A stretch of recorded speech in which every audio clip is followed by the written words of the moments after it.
Hello. तो आज अपने पढ़ेंगे मोनोक्रिस्टलाइन सोलर सेल्स क्या होते हैं। तो monocrystalline solar cells basically help करते हैं डायरेक्ट सनलाइट को इलेक्ट्रिसिटी में कन्वर्ट करने के लिए।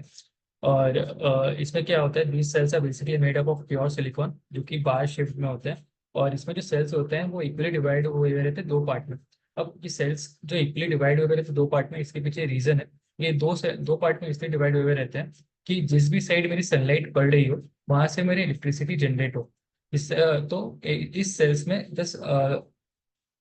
is solar cells, where the cells are interconnected in such a way that the top portion of the panel has all cells associated in one series and the bottom half in another series.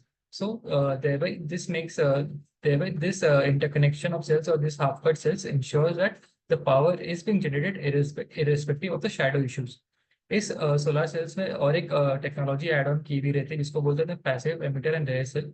तो इसका use क्या होता है कि पहले जो traditional sales होते थे उसमें कुछ सनलाइट जो है अनएब्जॉर्ब रह जाती थी, जिसकी वजह से मेरी पावर जनरेशन कैपेसिटी कम हो जाती थी। लेकिन अब सोलर पैनल के पीछे एक एडिशनल लेयर एड ऑन किया जाता है जिसको बोलते हैं अपने PERC technology. So this allows the unabsorb sunlight to be absorbed again from the rear set panels, thus making them even more efficient.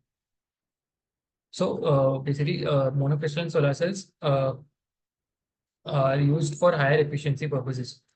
Thank you.